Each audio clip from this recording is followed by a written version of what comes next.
everyone. We're excited to welcome Shelly back to our place today. Shelly, again, is joining us from the TSC Alliance, but you have such an interesting perspective because you create some amazing content for the TSC Alliance, help families in that community, but you also are a parent of two children with TSC. And you're kind of going through that adulthood phase or transition phase. I think the phase that all parents go, oh boy. What am I going to do now? So tell us a little bit about your daughter, where you are in that phase. Is she still in school? Is she aged out? Give us a little background. Sure.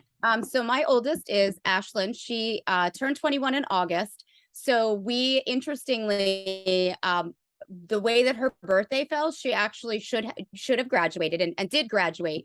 But with some of the changes around things, we're in Pennsylvania. So she actually was granted an extra year of school through an act that was signed by our governor in late July. And it really came at the right time because we were not prepared. We were not ready. Yeah. There was nothing in place for her. She is at the point where she doesn't qualify for competitive employment through like an office of vocational rehab. So we had already gone through that process. And so after school and aging out of the entitlements, you know, her future really looks like what a day program would provide for her. So when did you kind of start? Because I think everyone even goes like, when do I even start considering this? Is this something I need to be evaluating years down the road? Is it something that I start, the year that my child's going to age out? And it's also different in every state. We know that the age is different in every state. So when did you start kind of going, okay, we need to evaluate some things? And did you feel like you wish you had started earlier? Did you feel like you started at a good time? So I would say I think I definitely feel like we should have started earlier. I mean, as early as we started looking at what her future looked like, and some states it's 14 but for all it's by 16 in terms of like what was actually written into her IEP. And Yeah. I think early on, I was still holding out hope that she potentially could reach some goals and master some skills that would inevitably make her eligible for competitive employment. But unfortunately, some of the concerns around safety and self-awareness were huge barriers for her. And no matter how much we were working on some of those goals, even working with her, she can't be left unattended for her own safety and for the safety of others. And so that ultimately led me to understanding that really could limit some of that participation, especially when you don't qualify for like those OVR services or continuing on to a trade school or something like that. And I really did have to come to terms with this balance of constantly raising the bar for her to achieve all that she can, but balancing it with some realistic expectations of where some deficits did exist that would limit her from, again, that safety perspective. COVID definitely hurt that process, though, for the 2 years that were really, these last 2 years were so crucial for her in really fine tuning what we were going to do, where we were going to go. Many of our programs shut down. They shut down because and some have either not reopened or they've reopened, but they're at a limited staffing capacity. And then others, when you look at some of the behavioral challenges, which is a very real part of Ashlyn's daily struggles, really limits some of the options that may be available for others if behaviors and safety and awareness aren't as huge of a component. And is she on waiver? Because I know there's some that just do waivers, some that just do private pay, some that just do both, all of that.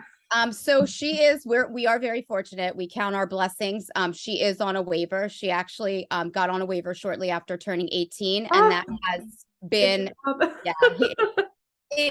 it was due to some unfortunate circumstances that really did happen where other agencies that were providing supports and staff in our home, a lot of legislation and things have changed. And you have to be very careful about how much research and background checks have actually gone into the people in your home. So we had a not so great experience that really put our whole family in jeopardy. And I will say that, when you're advocating for a loved one and really expressing their needs, we did turn some of those situations and really show the county the urgency to have this type of funding. So very fortunate that we have waiver, because that takes one piece of the challenge off of us in terms of how do we find something that's affordable. And I want to tell families too, because I know there are a lot of people out there that are just starting the application process with that transition phase, or they're on the wait list, or they're going, what is a waiver? There are other financial options out there, and there's actually a lot of them. We have a grants and scholarships page. A lot of these programs will provide scholarships to families that can't afford it. A lot of businesses and churches and different people in the community will provide grants. So don't feel like you're limited if you don't have waiver. If you do, great. If you don't, it'll be okay. So talk to us a little bit about, because we hear actually not even a lot of good things, a lot of bad things. Has the school been helpful in that transition phase? And what has that experience been like? I will say, I mean, it's been hard. We've prior to where we are today, Ashlyn's actually back in our home school district, but she was out of the district in a private placement from 5th grade all the way up and through till last year. The reason that I actually brought her back to my district is because I realized where the gaps were in that transition service, support, and planning in her private autistic school, which was pretty disappointing over the last 2 years, in terms of change of staff and all of these things. And I will actually give my school, the proper kudos in being back in school. We only started back to school in August, and this is all new for Ashlyn. And within 2 weeks, they had found 2-day programs for me that potentially had openings where the other school was not actively seeking that out. And those people that are part of the team when you have a waiver, we're also looking, and we're not yielding the same results in 8 or 10 months. So I will say that in this situation, my school has been extremely helpful at really vetting and finding out what options exist today for us. Did you have to ask? Because I always say, especially in the IEPs, we tell parents, like, advocate for your child, be proactive. You have the right to ask for these things. So did you say, I think day program is going to be the route that we're going to go? Yes. Yeah. We had really, and we did some changes to our programming last year and worked with the district to kind of place her somewhere. And what that really did for us is when we took her out of that very regimented ABA type of environment, it allowed us to really see where the deficits are, when you remove some of those behavioral supports that you get a lot of times through IEPs and through those, entitlements in school. And when you age out of those one-to-one aids and things like that aren't guaranteed or promised or entitled to you. So it allowed us to see that. So it became very clear that this was the right path for her. And I said very upfront, absolutely a day program is what we're looking for. And we want to see what's out there, and keeping in mind too, I think for families, my end goal is to eventually build my own day program. And yeah, that's amazing. You have to build things if they don't exist, or piecemeal things together short term. But we've been fortunate that the school was able to help us come up with some realistic options. You can go and see what works and what doesn't work, and then take that and then go start your own. I love it. So a lot of people don't know this either. There's over 21,000 day program and residential facilities across the United States that just accept waiver. And there's a lot more that accept private pay. So tell us a little bit, like, you've toured some programs? What has that been like? Questions you've asked, things you've looked for parents that are going through that?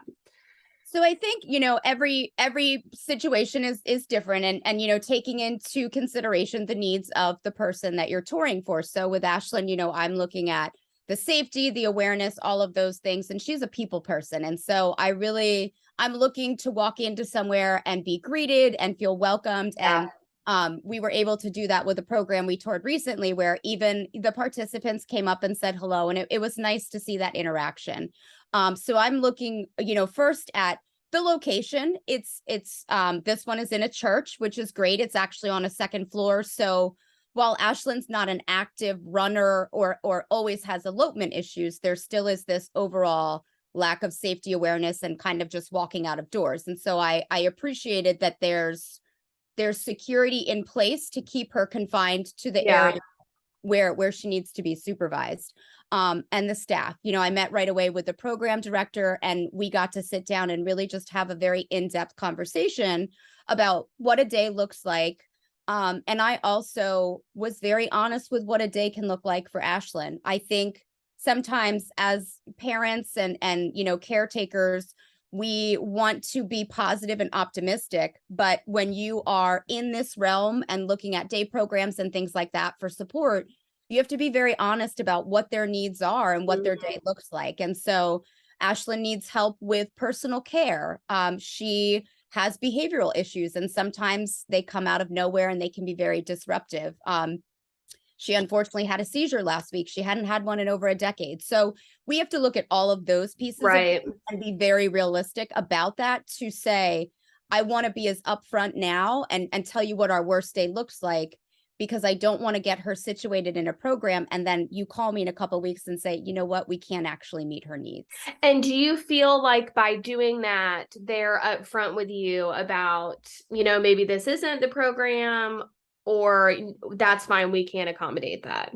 Yes. Yeah. I think when, when people are working with our families, again, we're protective, we're passionate, we're Right. emotional. I think when you can have those honest conversations very early on and say, I respect if you can't, because we've heard from a lot of programs that based on her needs, when they look over her individual support plan, which is through that waiver, they recognize that they can't. And it hurts. I'm not going to say, of course it hurts. But I appreciate the transparent honesty, because shuffling her back and forth to multiple places until we find the right one isn't ideal either. Yeah. When you do get those, this isn't going to be a fit, do you find that it's just, that's it? Like, I'm sorry, this isn't going to be a fit, door closed? Or do they help in going, there's this other one, this far away or in the community? Because I do know, they all know about each other. Yeah. So do they refer you to other ones? We've had some help with referring to other ones. I think the biggest challenge that we're really up against right now is that there are really great programs, but they are so backed up or understaffed from COVID that they're not even able, if they are able to add you to a waiting list, it's indefinite, or they can't even promise and add your name because they don't have any way to know when they'd even be able to provide support. Can you get on the wait list when your child's still in school? It's really hard. I mean, a lot of them, it's kind of like, the chicken before the egg. Some will, allow that. What I found that we're actually doing that's been really helpful is we happen to have a program that's available, and our school is willing to work with that program, that we can actually kind of trial the day program right now for Ashlyn to give her the opportunity, but also to help with the transition of something. So we're actually working in collaboration with the school right now to do that, so that when she ages out next year, by doing it this way, we actually already have a spot in the program, and doing like 2 or 3 days a week, get your foot in the door, you see how things work out. And then it gives us that priority, kind of a spot that's being held for her afterwards. Wow. More schools need to do that. It's really been interesting. I've had my struggles with my school, but really getting to this point where this collaboration to really work, because I've come to terms with that too. My daughter is a day program is what's best for her. And it's really hard because her setting in school isn't really, it's not what she needs. She kind of falls a little bit into life skills, some of the ABA and the multi, disabilities, but it's really hard when you don't really have like one space that you fit into 100%. And again, coming to that realization and processing that as a parent has been harder for me than her.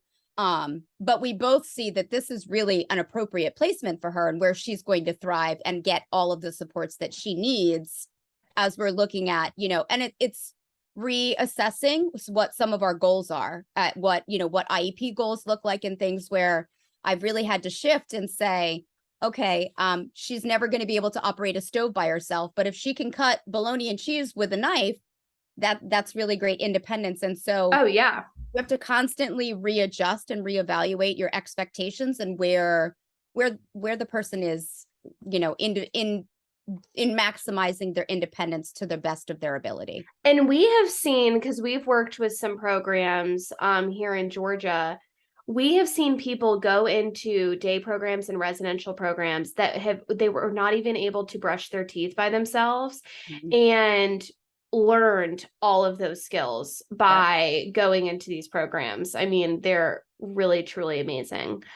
So I think that there are some people, I mean, our series is always, you don't know what you don't know. And there are probably some people who don't even know what a day program is. So walk us through what that is, so families know. Yeah. So, I mean, for us, a day program is really somewhere where they go for a set amount of time during the day. So similar to what a school day would look like, we have this day program. So for ours, it's a Monday through Friday, 9 to 3 program where now once you're out of school, transportation and all of those things that we kind of take for granted potentially that may have been provided through IEPs and things like that. So they get transported to that location. Some are able to navigate some transportation independently, maybe an Uber or a local bus station. There's a waiver. You can get a waiver transportation. Yep. So there's a lot of different ways to access some of that. But they'll show up, and then basically the day is kind of structured where, so like this church setting for us, it's great in the short term, but that's actually not where Ashlyn will spend most of her day. It'll be out in the community. They work with the local food bank, so they're helping so cool. shelves and getting to interact. And so looking at Ashlyn's very social. So like putting her in like, a hotel, like laundry room, folding towels, that's not her personality. She enjoys being out. She'd get to go out and do some grocery shopping, some personal shopping, going out to lunch. And then they get to come back and have some socialization time. So the programs vary, but it's really this structured place to go where you're doing lots of things and getting out in the community. And then every place has staffing ratios, and they vary. The guidelines for what that looks like is very specific, county, state, but how many people they can be responsible for per staff. Yes. And I know I don't know what it is for every state. I think a lot of states are a 6-to-1 ratio, which is pretty good. That's, I mean, a pretty good ratio. And I know just from experience and stuff, when we always try to talk about how to make things affordable to families. And I mean, yes, you're going to have programs that are extremely expensive. And if you can afford that, that's amazing. I mean, you're very fortunate to be able to do that. But there are some day programs that are like $30 a day, and you can go 1 day a week, you can go 2 days a week, and you can make it look like whatever you need it to look like. So know that too. Like there's a lot of options, I think, out there within so many different programs. So, and our school, I mean, what really was helpful to me with like coming back into our district is they've specifically have a set group of, transition coordinators and people that are really well versed in what's available locally, and how you access those, and even getting these students into those programs potentially earlier.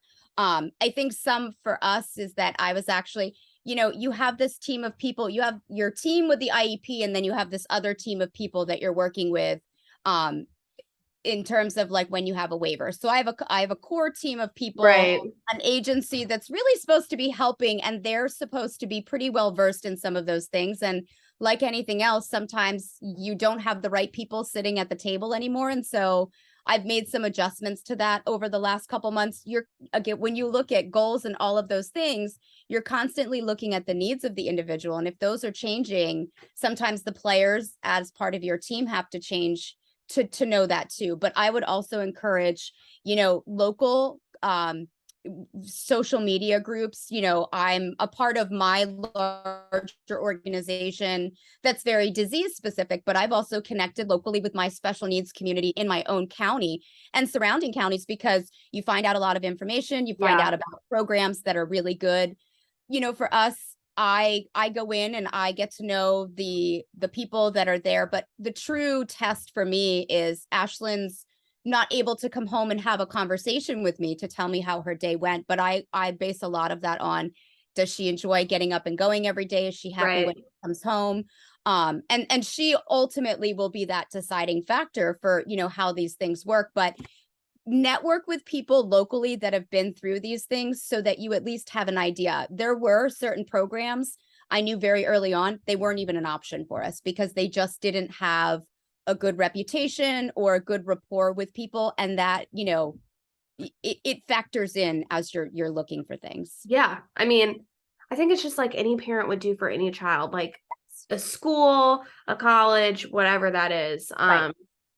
I like everyone to think, I mean, I hear so many stories from parents and I'm like, it's very similar to things that people who are neurotypical go to. Like, let's all work together here. Yeah, I'm simultaneously, my middle daughter is a senior in high school, so I'm touring day programs for Ashlyn and I'm touring colleges for my daughter. And it is a lot of it is the same concepts of Right. what are you looking for? You know, my end goal for Ashlyn is I want her to get up every day and be excited for her day and to enjoy the things that she likes to do. And you know, you talked about this a little bit too. Sometimes a lot of their skills really do blossom and develop because whether we recognize or mean to do it, sometimes we enable or by, you know, accident inhibit some of the potential that our loved ones have. And I'm excited to really see where she grows and flourishes as she is building these new relationships. And it's something that she gets to go and do every day and be proud of. And she does not want to hang out at home with mom all day. I She could promise be you that. making more than bologna sandwiches this time Right. next year. Yeah. Yeah. I mean, she loves people. So just even like being at the local food bank and interacting with people, and she enjoys that connection and smiling with people. And she gets to do that now and make a difference. And so, like I said, it's been emotional. It's a really hard phase of life to be in because Yeah. you know you for sure have to be honest with some of the limitations of programs and supports. I'm not sure. I would think we probably would have had a different experience and felt a little bit more prepared had the pandemic not happened at this age for her. But, you Put know, a it's wrench in unfortunate. everything. It did. And this program that we found, they only just reopened within the last 6 months. So keeping in mind that if we would ever go through something like that again, you know, these are things you have to think about. Like, well, if, oh my, you know, if we had to shut down the world again, it limits what opportunities and things like that exist. And we kind of have, with that waiver, we're able to build some backup staff and kind of build a day for her if we needed to in the event that that day program, you know, ceased to exist. But it's a huge unmet need, and to know Yeah, that so many people went without those supports is really sad too. I know. But hopefully we're on the up and up. We're on the up and up now. Reopening. So, We're going to let everyone know about them. Before mhm. we know it, day programs are going to be overflowing all over the country. Oh yes. So, if you're looking for a day program in your area, we have them all populated on the Our Places map based on the kind of waiver that they take. So head on over there. If you can't find one, let us know. We'll find one in your area. Also, give it to you. But Shelly, thank you again. Again to anybody in the TSC community, we'll link your guys' website on our page. So head on over that way too, and we will see you guys next time.